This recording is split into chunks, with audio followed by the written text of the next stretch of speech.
going to talk about the show Jury Duty, but first I just want to tell you how grateful I am to you that the show exists, because I was in a bad mood this weekend. I worried about the WGA strike possibly happening. Sure. And I said to Evie, let's just watch something really funny. I hear Jury Duty's good. Yeah. You're playing James Marsden, a Hollywood actor who doesn't want to be on jury duty, so he's acting super entitled. So I'm glad to hear that you say that that's not what you're like. Well, I thought... Because it's a really wonderfully, hilariously awful version. That's great. It's nice to see my true self come out finally. Yeah. So to make fun of the guys who think that the only conversation that should be had is about their IMDb page is kind of a fun thing to do, and to be completely given permission to just say the most horrible things you can think of, and be the worst person in the room. And do some horrible things too. Then you are in luck, James Marsden, because I actually do want to talk about your IMDb page in this video. You see, one of the great things about meeting an actor in real life and seeing them appear in the same room as you is that you get to look back upon their filmography and all of the actors and behind the scenes people with whom they have shared credits before you found your way to them. So if you're watching James Marsden, hi there. I'm a big fan of your Freevee series Jury Duty, and I hope the writers of Jury Duty and Quinta Brunson's Abbott Elementary series win this strike and get paid more. But since the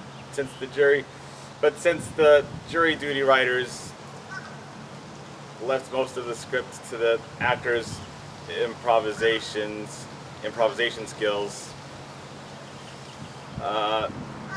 their jobs are, I'm sure their jobs are, they're lucky that their jobs are got hit the least hard from this strike.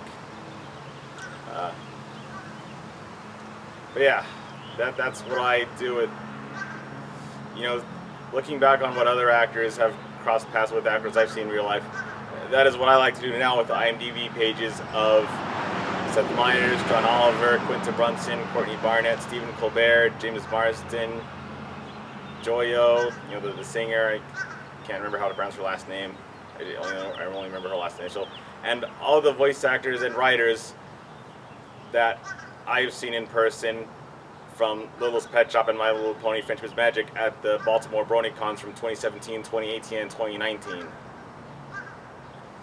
But I say, James Marsden has a very interesting filmography. Had a very illustrious career with plenty of great film credits, like things like the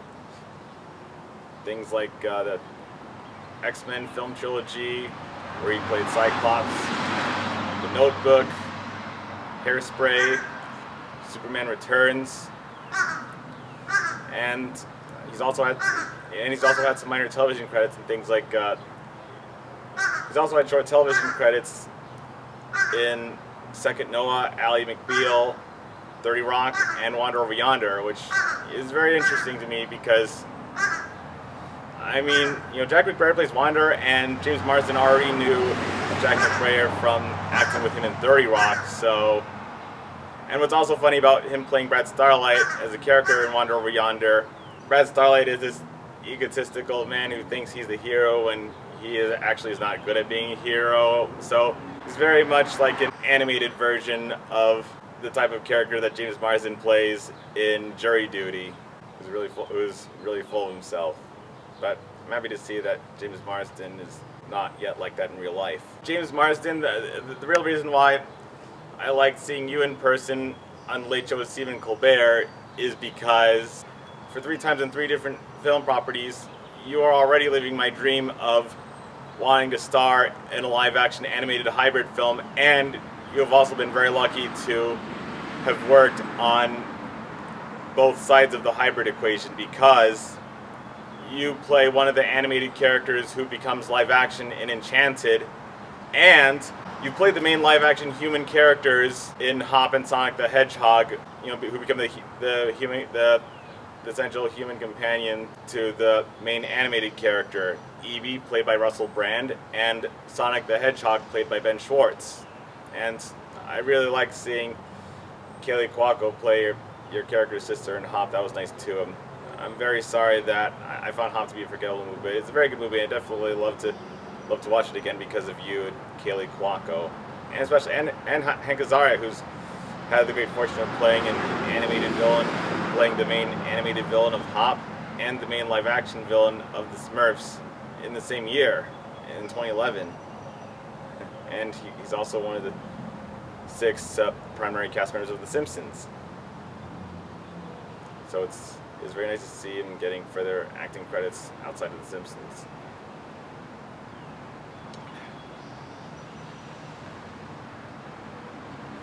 And yeah, so that's why I look up to you, James Marsden. I'd really love to be a talented actor like you, who is known for a lot of films, but can also occasionally make longer-term time commitments for television shows.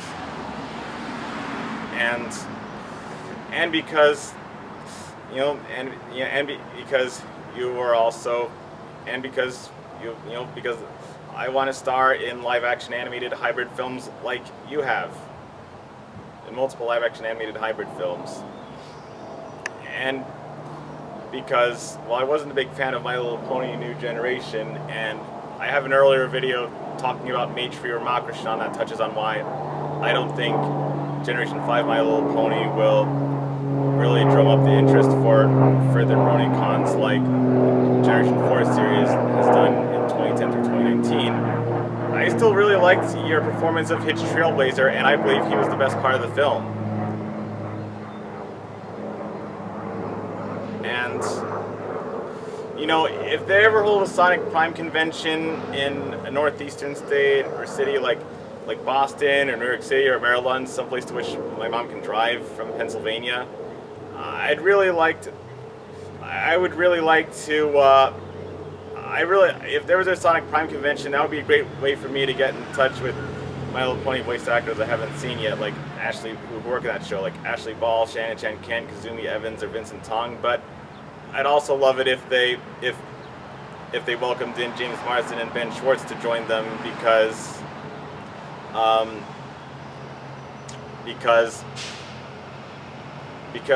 I know Ben Schwartz would like to mingle with some more My Little Pony Friendship's Magic voice actors after he already got to work with Tara Strong and Andrea Libman in The Missing Links of Morshire. And Shannon Chen Kent would also be happy to see James Marsden again because before she played Amy in Sonic Prime, she played a Roadhouse waitress in the first of James Marsden and Ben Schwartz's live-action Sonic the Hedgehog movies. The second one was great too, and I'm happy they welcomed Colleen O'Shaughnessy back to Three Price Tales. And I also look forward to seeing who may play Amy in the third Sonic the Hedgehog movie. Oh yeah, and let's not forget, I'm sure Ashley Ball would also love to meet James Marsden at his Sonic Prime convention after the previous 2 times Ashley Ball has been part of the same cast list as James Marsden and Jane Krakowski in Henchmen and My Little Pony New Generation. Do you remember Henchmen? Thomas Middleditch plays the lead. He hates being a hero. He thinks it'll be much more fun to play a villain, and James Marsden plays the mentor of Thomas Middleditch's protagonist character. Yeah, that was fun to watch. I know not many people have seen it, but I highly recommend you give it a try if you can find it anywhere online. And you put on a very awesome performance playing a narcissistic anti-hero in Wander Over Yonder. I appreciate it very much, James Marsden. It's funny seeing what you do in 3 episodes when you think life is a fairy tale, but the princess you claim to be saving keeps trying to tell you life isn't a fairy tale. And when your character turned out to be the villain, she was able to take on you and your own herself before Wander and Sylvia and their friends could do anything.